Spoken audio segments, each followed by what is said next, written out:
Glava, go nissing young tare, a young saying the regani bidoma, go ga, go ye long ama, more de, benacushile, no, ma pisi and more benamutant hale, teaching it, go to get young like that region, mune, benamune, teaching it, being chicken number, benacushile, teaching it, or detail ma, to get a young tare, daily says the regani bidoma, tanny saying you change bido, go ye long ama, she needed. The reality data တွေကိုလိုချင်တယ်ဥမာမြို့နယ်ဆိုရင်လည်းကိုရောင်းလိုက်တာ10မြို့နယ်ရှိတယ်ဆိုလို့ရှိရင်ကိုရဲ့ row ရဲ့အတွက်တရားတော့တောင်းပိုင်းလည်းဖြစ်ချင်ဖြစ်မယ်တိမ်ပိုင်းလည်းဖြစ်ချင်ဖြစ်မယ်ဒါပေမဲ့ကိုတကယ်ရောင်းလိုက်တဲ့မြို့နယ်က10မြို့နယ်ပဲရှိတယ်ဆိုရင်အဲ့ဒီ10မြို့နယ်ကိုဒီဘက်မှာစစ်တမ်းလာပြီးတော့ကောက်ချင်တဲ့ပုံစံသုံးချင်တာတိချက်ဘယ်လိုသုံးလို့ရမလဲအဲ့ဒါလေးကိုဒီမှာ formula လေးနဲ့တွက်ပြပေးမှာဖြစ်တယ်အဲ့တော့ဒါလေးက pivot table နဲ့လည်းသုံးလို့ရတယ် pivot table ကတော့နောက်အခါတက်နေဆိုရင်ကြည်ပြ share လုပ်ပေးပါမယ်ဒါလေးကတော့ကိုယ့်ရဲ့ excel ထဲမှာတွက်ချင်တဲ့သူတွေအတွက်ရည်ရွယ်တာဖြစ်ပါတယ်အဲ့တော့အဲ့ဒီလိုမျိုးကိုကဒီတစ်ခုချင်းစီရဲ့အရေးအတွက်တွေကိုသိကျင်တယ်ဆိုတဲ့အခါမျိုးမှာဘာ function ကိုသုံးရလဲဆိုရင် Countif Function ကိုသုံးရပါတယ်ကိုကကိုယ့်ရဲ့လုပ်ငန်းခွင်မှာအဆင်ပြေပြေချောချောမွေ့မွေ့ဖြစ်ချင်တယ်ဆိုရင်ကြည်ပြဒီနေရာလေးမှာအကြံပေးချင်တာက formula တွေကိုလုံးဝထုံးလို့မွေရေးလို့နောက်လုံးဝကျွမ်းကျင်တဲ့အဆင့်ဖြစ်အောင်နေ့စဉ် practice လုပ်ပါဒါမှသာလျှင်ကြည်ပြတို့က formula တွေကိုကျွမ်းကျင်မှဒီပြဿနာတွေကိုဖြေရှင်းနိုင်မှာဖြစ်တယ်ဒီလိုမျိုးပြဿနာတွေကိုဖြေရှင်းနိုင်ဖို့အတွက်ဆိုရင် formula တွေကိုကျွမ်းကျင်သွားပြီဆိုရင်ကိုယ့်အနေနဲ့ idea တွေရလာတယ်ဆိုရင်ဒါကဘာ function ဒါဆိုရင်ဘာနဲ့တွဲသုံးလို့ရမလဲဆိုတာကိုကိုကပို့ပြီးတော့မှနားလဲမှာဖြစ်ပါတယ်ဒါကြောင့်မလို့ကြည်ရစီမှာတန်တန်တက်ထားပြီးသားအကြောင်းသားအကြောင်းသူတွေအနေနဲ့လည်းဘာလို့စေချင်လဲဆိုရင် formula တွေကိုပြန်ပြီးတော့လေ့ကျင့်မှာလေ့လာပါလုပ်ငန်းခွင်မှာ used to ဖြစ်အောင်အမြဲတမ်းထည့်ပြီးတော့မှသုံးပေးပါဒီမတက်ရသေးဘူး excel နဲ့ပတ်သက်ပြီးတော့မှ formula ဘိုင်းတွေကိုကျွမ်းကျင်ခြင်းနဲ့အခြေခံကနေစပြီးတော့မှလေ့လာခြင်းတဲ့သူတွေအတွက်လည်းကြည်ပြတို့စီမှာ excel advanced specialized class လေးရှိပါတယ်เนาะ okay ဆိုတော့ဒီနေရာမှာကြည်ပြတို့စီမှာတကယ်တမ်းဝယ်သွားတဲ့မြို့နယ်ရဲ့အရေးအတွက်ကိုရည်တွက်ချင်တယ်ဆိုလို့ရှိရင်သုံးပေးရမယ့် function ကပါလဲဆိုရင် Countif Function ကိုသုံးပေးရမှာအဲ့တော့ Countif ကဘယ်လိုသုံးတာလဲ Countif ရဲ့သဘောတရားဒီကိုဆက်လက်မှတ်လိုက်တဲ့ column တွေကနေပြီးတော့မှကိုလိုချင်တဲ့စရင်းတစ်ခုချင်းစီကိုလိုက်ပြီးတော့မှရည်တွက်ပေးတာဥပမာကိုကဒီ region ထဲမှာမန္တလေးကဘယ်နှကြိမ်ပါလဲသိချင်တယ်ဒါဆိုရင် Countif ကိုသုံးလို့ရတယ်နော်ပြီးရင်ဒီ model ဆိုတဲ့ column ထဲမှာ accord ဆိုတဲ့ data ကဘယ်နှကြိမ်ပါလဲရည်တွက်ချင်တယ်ဒါဆိုရင် Countif ကိုသုံးလို့ရတယ်ဒီ product make တွေထဲမှာဆိုလို့ရှိရင်Honda make ဘယ်နှခုပါလဲသိချင်တယ်ဆိုရင်ဒါ Countif ကိုသုံးလို့ရတယ်ဒါဒီ Countif ကိုသုံးတာဆိုတော့ဒီမှာတွက်ပြပေးမယ်ညီမချင်းထိုးပါမယ် COUNTIF Countif range ကဘယ် range တွေကယူမှာလဲဆိုရင်ဒီဘက်မှာပေးထားတဲ့ daily sales တွေက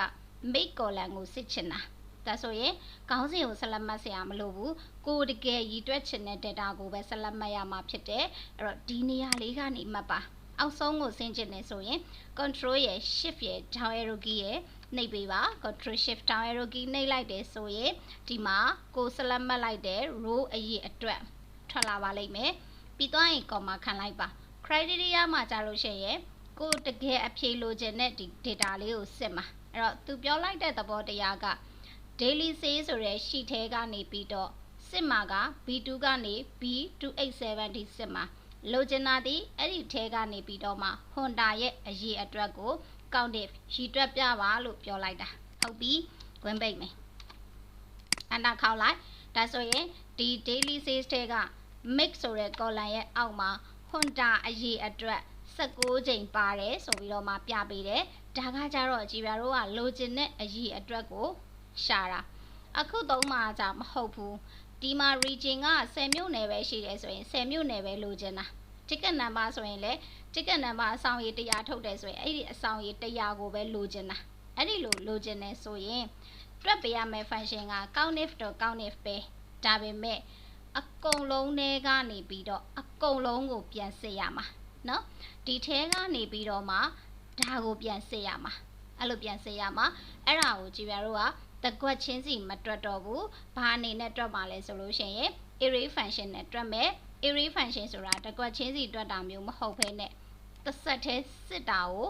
သုံးတာเนาะဒါဆိုရင်ညီမချင်းထိုးပါမယ် Count if ကွင်းစမယ် range ဆိုတဲ့နေရာမှာဒီ region ကိုစစ်ချင်တာဖြစ်တဲ့အတွက်ဒီကနေစစစ်မယ်အဆုံးထိ comma ခံမယ် criteria မှာလည်းအဲ့လိုပဲဒီနေရာကနေပဲစပြန်စစ်မယ် control shift down arrow ပြီးရင်ကွင်းပိတ်ပါပြီးသွားရင်ဒီမှာဘာလုပ်ရမလဲဆိုရင်အဖြေကိုစစ်လို့ရတယ်ကိုယ့်ရဲ့အဖြေကဘယ်လိုထွက်လာမလဲသိချင်တယ်ဆိုရင် F9 လေးကိုနှိပ်ပြီးတော့စစ်ကြည့်လို့ရတယ် F9 ကိုနှိပ်ပြီးစစ်လိုက်တဲ့အခါမှာကိုဆက်လက်မှတ်လိုက်တဲ့ column ထဲမှာဒီမှာသူကတကွက်ချင်းစီကိုရည်တွက်ပေးတယ်46ကြိမ်46ကြိမ်35ကြိမ်32ကြိမ်32ကြိမ်ဆိုပြီးတော့မှဘာလုပ်ပေးလဲဆိုရင်ရည်တွက်ပေးတယ် control Z ပြန်နှိပ်ပေးပါပြီးသွားရင် control shift enter တွဲနှိပ်ပေးရပါတယ်တွဲနှိပ်တဲ့အခါမှာသူက region 46ဆိုပြီးတော့မှပြပေးပါတယ်တကယ်တမ်းကိုလိုချင်တာက46မှန်စစ်ကြည့်ပါ daily sales ထဲကိုသွားမယ်ပြီးသွားရင် region ကိုသွားယူမယ် control C ပြီးရင်ဒီဘက်မှာလာပြီးတော့ချမယ်ကိုကထပ်နေတဲ့ data ကိုလိုချင်တာမဟုတ်တဲ့အတွက်ကြောင့်မလို့ select မှတ်ပြီးတော့ data တွေကိုသွား remove duplicate လေးနဲ့ဖြတ်ခဲ့လို့ရတယ်ဒီလိုလေးသုံးလိုက် okay နှိပ်လိုက်မယ် okay နှိပ်ပြီးသွားရင်တကယ်တမ်းရှိတဲ့မြို့နယ်ကဘယ်နှမြို့နယ်ပဲရှိတာလဲဆိုရင်1 2 3 4 5 6 9မြို့နယ်ပဲရှိတယ်ဒီမှာကဘယ်လောက်ဖြစ်နေလဲဆိုရင်46ဖြစ်နေတယ်ဘာလို့46ဖြစ်တာလဲဆိုတာကိုဒီမှာစစ်ကြည့်လို့ရပါတယ် F9 လေးနဲ့စစ်ပါသူကသူ့ရဲ့သဘောတဘာဝဘာလဲဆိုရင်ကြည့်ရဒီမှာရှင်းပြမယ်เนาะနည်းနည်းလေးလဲကောင်းလဲနိုင်ပါတယ်ဒီကနေပြီးတော့မှဆက်လက်မှတ်လိုက်တယ်ဆက်လက်မှတ်ပြီးသွားရင်ဒီမန္တလေးကိုရည်တွက်လိုက်တာ46ကြိမ်ဒါကိုလည်းရည်တွက်လိုက်တယ်ဒီကနေစရည်တွက်လိုက်တယ်46ကြိမ်စကိုင်းကိုရည်တွက်လိုက်တာဒီထဲမှာဆိုရင်စကိုင်းကဘယ်နှကြိမ်အဲ့ဒီလိုမျိုးတွက်ပေးတာဟုတ်ပြီနော်ကိုကလိုချင်တာကြတော့ဒီတစ်ခုချင်းစီရဲ့အရေးအတွက်ကိုလိုချင်တာမဟုတ်ဘူးတကယ်တမ်းကိုရောက်လိုက်တဲ့မြို့နယ်ရဲ့အရေးအတွက်ကိုပဲလိုချင်တာဖြစ်တဲ့အတွက်ကြောင့်မလို့ဒီမှာတစ်ခုချင်းစီရဲ့အရေးအတွက်ကိုပြန်ရှာမယ်1အစားပြီးရင်ဒါလေးကိုကွင်းလေးပြန်ပိတ်လိုက် F9 လေးစစ်လိုက်တယ်ဆိုရင်ဒီမှာခဏလေးเนาะဒါလေးကိုအရင်ဆုံးစစ်လိုက်ဆက်လက်မှတ်လိုက် F9 လေးစစ်လိုက်တယ်ဆိုရင်သူကဒီမှာရှိတဲ့ကိန်းကနန်းတွေအကုန်လုံးကို1 divided ဆို1နဲ့စားလိုက်တာဒါဆိုရင် F9 လေးစစ်လိုက်တယ်ဆိုရင်သူကဒီ region ကိုအကုန်လုံးကိုရည်တွက်လိုက်တဲ့အခါမှာမန္တလေးကဒီလောက်ပဲရှိတယ်ဆိုပြီးတော့မှသူကပြပေးအပိုင်းကိန်းလေးတွေနဲ့ပြပေးတာပေါ့เนาะဒီမှာကတော့0.point နေနဲ့ပြပေးတာအဲ့တော့ဒါလေးရပြီဆိုရင်ကြည်ပြတို့ကအဲ့ဒီအရေးအတွက်တွေအကုန်လုံးကိုပြန်ပေါင်းမှဖြစ်တဲ့အတွက် SUM sum နဲ့သွားပြန်အတွက်ဝင်စမယ်ပြီးရင်ကွင်းလေးပြန်ပိတ်မယ် control shift enter လေးခောက်ချလိုက်တယ်ဆိုရင်တကယ်တမ်းကြည်ပြတို့ရဲ့မြို့နယ်ဒီရောင်းလိုက်တာ9မြို့နယ်ပဲရှိတယ်9မြို့နယ်ဟုတ်ပြီနော်ဒီလိုမျိုးလေးတွေတွက်လို့ရပါတယ် ticket number မှာလည်းအတူတူပါပဲ ticket number မှာရည်တွက်ချင်တယ်ဆိုရင်ညီမြချင်းထိုးပါဆို UNDIF Countif အကုန်လုံးကိုရည်တွက်မှာဖြစ်တဲ့အတွက် daily sales တဲကိုသွားပါ ticket number ကို select မှတ်ပါကောမှာဒါတွေကိုပဲပြန်ပြီးတော့စစ်မှာဖြစ်တဲ့အတွက်ဒီနေရာလေးကနေစပြီးတော့ပြန်မှတ်ပါ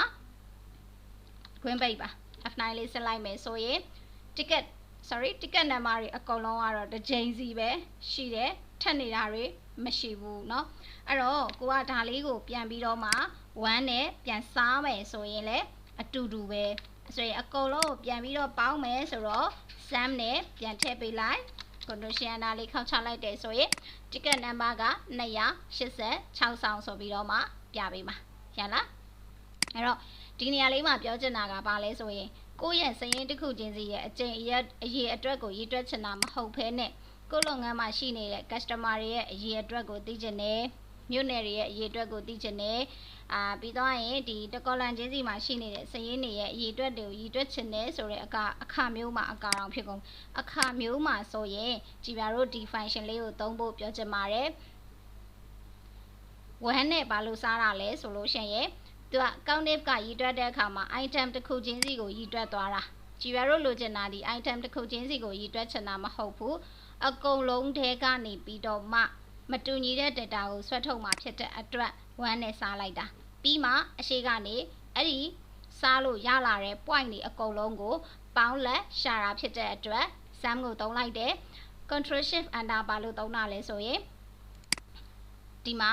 စရင်းနေရအကုန်လုံးထဲကနေပြီးတော့မှအကုန်လုံးကိုပြန်စစ်တာဖြစ်တဲ့အတွက် array လိုက်တွက်တာဖြစ်တဲ့အတွက်ကြောင့် control shift enter သုံးရပါတယ် control shift enter သုံးမယ်ဆိုရင်ကိုယ့်ရဲ့ဆက်မှာပြည်ထောင်စုဖောင်ရှိနေလားစစ်ပါကိုယ့်ရဲ့ဆက်မှာပြည်ထောင်စုဖောင်ရှိနေတယ်ဆိုရင်ဒီတောက်လေးက arrow လေးကိုလာကြည့်ပါ arrow လေးထဲမှာ key magic ဆိုတဲ့အပြာရောင်လေးရှိတယ်အဲ့ဒီအပြာရောင်လေးပေါ်မှာ right click နှိပ်ပြီးတော့ exit နဲ့ထွက်ခဲ့ပါထွက်ခဲ့ပြီးမှသာလျင်ကိုယ့်ရဲ့ excel ထဲမှာ control shift enter သုံးလို့ရမှာဖြစ်ပါတယ်เนาะအဲ့တော့ဒီသင်ခန်းစာလေးကကိုယ့်အတွက်အကျိုးရှိမယ်လို့မျှော်လင့်ပါတယ်အခြားတငယ်ချင်းတွေကိုလည်းထပ်ပြီးတော့ sharing လုပ်ပေးသွားပါအောင်เนาะဒီလိုမျိုး excel နဲ့ပတ်သက်ပြီးတော့သင်တန်းတွေကိုစိတ်ဝင်စားရဲဆိုရင် GRC မှာသင်တန်းတွေရှိပါတယ် page မှာလာမေးလို့ရပါတယ်နောက်ထပ်ဒီ sharing လုပ်ပေးမယ် update သင်ခန်းစာတွေကိုအမြဲတမ်းသိရအောင် page ကို CFast လုပ်ထားပေးပါเนาะအားလုံးကျေးဇူးတင်ပါတယ်မင်္ဂလာရှိသောနေ့ရက်လေးကိုနေ့စဉ်ပိုင်ဆိုင်နိုင်ပါစေရှင်